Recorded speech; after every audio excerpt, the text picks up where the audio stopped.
அப்போது நம்ம இது வழியாக வந்து என்ன புரிஞ்சுக்கலாம், இந்த ஆவணங்கள் வழியாக வந்து ஒற்றைப்புள்ளி சிகிச்சை தான் சீனாவில் இருந்திருக்கு அப்படிங்கிறத புரிஞ்சுக்கலாம்.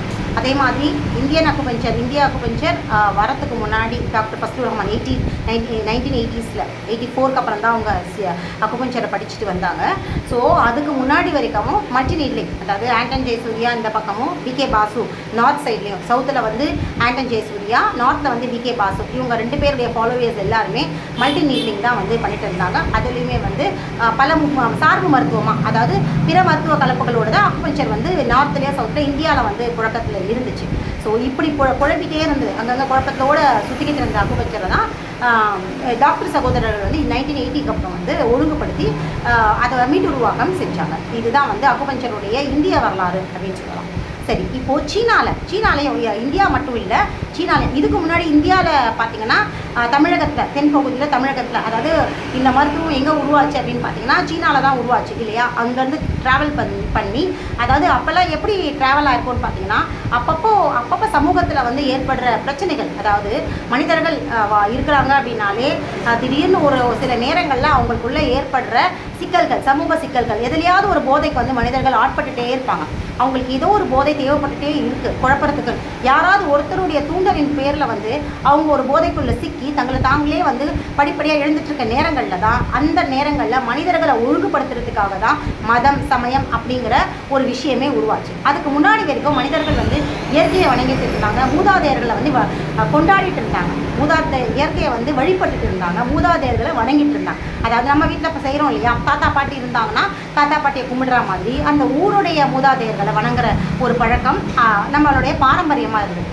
அப்போ வழிபாடு அப்படின்னு பார்த்தீங்கன்னா இயற்கையை தான், சூரியனை வணங்குறது, பொங்கல் திருவிழா மாதிரி சூரியனை வணங்குறது, நெருப்பை வணங்குறது, காற்றை வணங்குறதுன்ற மாதிரியான, மழையை வணங்குறது மாதிரியான, மலையை வணங்குறது, இப்படியான இயற்கை வழிபாடு தான் இருந்துட்டு. சமயம், மதம் இது எப்போ உருவாச்சு அப்படின்னு பார்த்தீங்கன்னா ஒவ்வொரு காலகட்டத்திலையும் ஒவ்வொரு சமயங்கள் உருவாச்சு.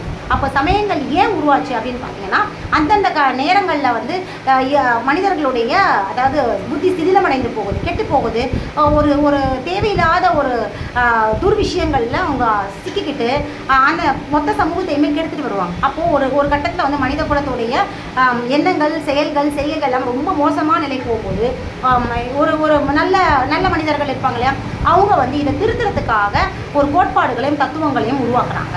அப்படி அந்த கோட்பாடு தத்துவங்களை உருவாக்கி அதை மக்களுக்கு அறிவுறுத்தி அதை செயல்படுத்துகிறாங்க. அப்படி செயல்படுத்தும் போது அந்த ஒரு யார் ஒருத்தர் வந்து அந்த கோட்பாடின் தத்துவங்களை உருவாக்கி மக்களுக்கு போதிக்கிறாங்களோ அவரையே மத குருவாக வச்சு முதல்ல மத குருவாக வழிபட்டு இருக்க மக்கள் பிற்காலத்தில் அவரை கடவுளாக்கிடுறாங்க. நம்ம எல்லாருமே அப்படியான ஒரு இதுனா, யார் ஒருத்தர் எந்த நல்லது சொல்லக்கூடாது உடனே அவங்கள வந்து கடவுளாக்கி அவங்க மாலையை போட்டு பூவை போட்டு அவங்கள வந்து வணங்க ஆரம்பித்து அதுக்கப்புறம் பெரிய அதில் ஒரு சண்டை, நீயா நானான்ற போட்டி, உன் தெய்வம் உன்னுடைய குரு பெருசா என்னுடைய குரு பெருசான், இதில் ஒரு பெரிய பிரச்சனை. ஆக்சுவலாக எல்லாருமே மனிதர்கள் தான். சமூகத்தை திருத்துறதுக்கும் மனித குலத்தை ஒழுங்குபடுத்துறதுக்குமான ஒரு வழிமுறைகள் அந்தந்த காலங்களில் ஏற்படுற பிரச்சனைகளுக்காக உருவாக்கப்பட்டது தான் போதனைகளும் தத்துவங்களும் கோட்பாடுகளும். இதை பிடிச்சிக்கிட்டு இன்னொரு செஞ்சுரிக்கு வந்ததுக்கப்புறமும் வேறு மாதிரியான சூழலுக்கு வந்ததுக்கப்புறமும் அதே தத்துவங்களையோ கோட்பாடுகளையும் இறுக்கமாக பிடிச்சிக்கிட்டு அதை வச்சு மற்ற மதங்களையோ சமயங்களையோ தாழ்த்தி பேசுகிறதோ இதுதான் சிறந்ததுன்னு சொல்கிறதும் தவறான ஒரு விஷயம். அந்த காலத்தில் அப்போ இருந்த மனிதர்கள்கிட்ட இருந்த ஒரு தவறான விஷயங்கள், தவறான கற்பிதங்கள், தவறான போக்குகளில் உருவானது தான் சில விதிமுறைகள், சில விஷயங்கள் எல்லாம் உருவாக்கப்பட்டது. அந்தந்த ஒரு நல்ல மகா ஆத்மாவால் உருவாக்கப்பட்ட, ஆத்மான்றது நான் சொல்கிறது உள்ளே இருக்கிறது இல்லைங்க, ஒரு நல்ல மனிதர்களால், உத்தம புருஷனால் உருவாக்கப்பட்டு போதிக்கப்பட்டது. அதுக்கப்புறம் அதோடைய வழிகாட்டிகள் என்ன பண்ணாங்கன்னா அங்கே மட்டும் வச்சு இல்லாமல் வெளி உலகத்துக்கு வேறு ஊர்களுக்கும் அதை எடுத்துகிட்டு போய் பிரச்சாரம் பண்ணாங்க. இப்படித்தான் மதங்களும் சமயங்களும் வந்து உலகம் முழுக்க உருவாச்சு. உதாரணமாக சொல்லணும்னா கிறிஸ்துவம் உருவான காலங்கள் வந்து என்னன்னு பார்த்தீங்கன்னா பெத்லஹேமில் தானே இயேசு பிறந்ததா சொல்கிறாங்க. ஸோ அந்த பக்கம் சுற்றி இருக்கிற ஐரோப்பிய பகுதிகளில் சண்டை போர் முறைகள்லாம் ரொம்ப வித்தியாசமாக இருந்தது. ரொம்ப ஒரு ஆதிக்கம் அதிகமாக இருந்தது, மக்களை அடிமைப்படுத்துகிற ஒரு குணம், இந்த மாதிரியான ஒரு போக்குகள் வந்து அப்போ வந்து இருந்தது. ஸோ அப்போ இருந்த அந்த ஐரோப்பிய பகுதிகள் அந்த சைடில் இருந்தவங்களுடைய தவறான குணங்களுக்கு ஏற்ற மாதிரியும் அவர்களுடைய போக்கை சரிப்படுத்துறதுக்கு ஏற்ற மாதிரியும் கொலைகளும் அட்டூழியங்களும் கடிகட்டி பறந்த நேரங்களில் தான் இந்த மாதிரியான கிறித்துவம் அப்படிங்கிற ஒரு விஷயம் வந்து அந்த பக்கத்தில் வந்து உருவாச்சு. அதை வந்து உருவாச்சு அதை அந்த மக்கள் திருத்துறதுக்காக அதுக்கப்புறம் அதை எடுத்துகிட்டு வந்து இந்திய உலகம் முழுக்க பரப்புனது எல்லாமே அதாவது அப்போ நடந்த விஷயங்கள் கூட மட்டும் இருந்த அந்த கிறித்துவத்தில் நிறைய விஷயங்கள் உள்ள சொல்கிறது எல்லாமே வந்து பிற சமயத்திலிருந்து எடுக்கப்பட்ட விஷயங்கள் தான். பிற சமயங்கள்லேருந்து களவாடினாங்கன்னு சொல்கிறத விட எடுத்துக்கிட்டாங்கன்னு கூட சொல்லலாம்.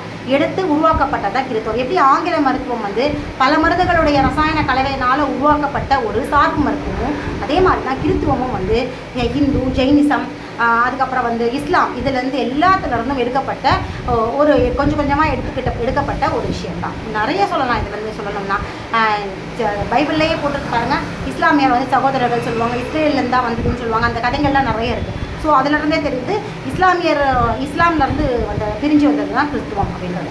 அடுத்தது பார்த்திங்கன்னா இவங்க மேரி மாதாவை பற்றி சொல்லுவாங்க. அவங்க வந்து அந்த கடல் பகுதி நாகப்பட்டினம் பகுதியில் இருக்க மீனவர்களுக்கு ரொம்ப உகந்த தெய்வமாக அங்கே வழிபடுறாங்க. அதே இடத்துல தான் வந்து கன்னிகா தேவி, அதாவது கன்னியாகுமரி வந்து வணங்குறாங்க ஒரு சில பேர்கள். ஸோ கன்னியாகுமரி அப்படிங்கிற ஒரு நாட்டார் தெய்வம், வழக்காற்று தெய்வம் இருக்கிறாங்க இல்லையா, அந்த அம்மாக்கிட்டேருந்து எடுத்த வரலாறு தான் இங்கே மேரி மாதா அப்படிங்கிற ஒரு கற்பனை உருவம்.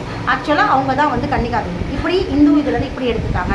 ஆனால் ஜெயின் தர்மங்கள்லேருந்து உயிர்களை கொல்லக்கூடாது, எல்லாரையும் அரவணைக்கணும், தொட்டு குணப்படுத்துறது, இந்த வெள்ளை துணி உடுத்துறது, இதெல்லாம் ஜெயின் தர்மத்துலேருந்து எடுத்துட்டாங்க. இன்னும் நிறைய விஷயங்கள். ஏன்னா ஆதி சமயமாக இருந்தது வந்து ஜெயின் தான். இந்து தர்மம்ன்றது இடைப்பட்ட காலங்களில் வந்தது தான். ஆதி சமயம் வந்து ஜெயின் சமயம் தான். ஸோ பெரும்பாலான கிறித்துவ வழிபாடுகள் எல்லாமே பார்த்திங்கன்னா ஜெயின் தர்மத்தில் தான் இருந்தது. அப்போது கிறித்துவம் இடைக்காலத்தில் வந்ததுன்றதுக்கான சாட்சியம் கூட நிறைய விஷயங்கள் இருக்குது. புதிய ஏற்பாடு புத்தகங்களில் பார்த்தீங்கன்னா எல்லாமே பெண்களுக்கு எதிரான நிறைய விஷயங்கள் இருக்குது. பெண்கள் சபையில் பேசக்கூடாது, இதெல்லாம் வந்து ஆதி காலத்தில் இல்லவே இல்லை. கிறித்துவம் உருவான காலங்களில் அந்த மாதிரியான ஒரு விஷயங்களே இல்லை. எப்போ பெண்கள் வந்து உயர்ந்து போகிறாங்க அப்படின்ற ஒரு எண்ணம் வந்து ஆணாதிக்கம் மேலே தலை தூக்கி பெண்களை மட்டம் தட்டணுன்ற எண்ணம் வந்து எல்லா மதத்துலேயும் ஒரு கட்டத்தில் வந்து ஒவ்வொரு மதம் உருவானதுக்கப்புறமும் இடைப்பட்ட காலங்களில் ஆண்களுடைய ஆதிக்கம் பெண்களை மட்டம் தட்டணும் அப்படிங்கிற எண்ணம் வரும்போது அந்தந்த சமயங்களில் வந்து பெண்களை டாமினேட் பண்ணுற ஒரு வாசகங்கள் நடுவில் இடைச்சொல்கள் ஏற்பட்டது. இடைச்சொல்கள் தான் வந்து பெண்களை டாமினேட் பண்ணுறது. ஆதி காலத்தை உருவான சமயங்களில் பெண்களை பற்றின எந்த குறிப்புகளும்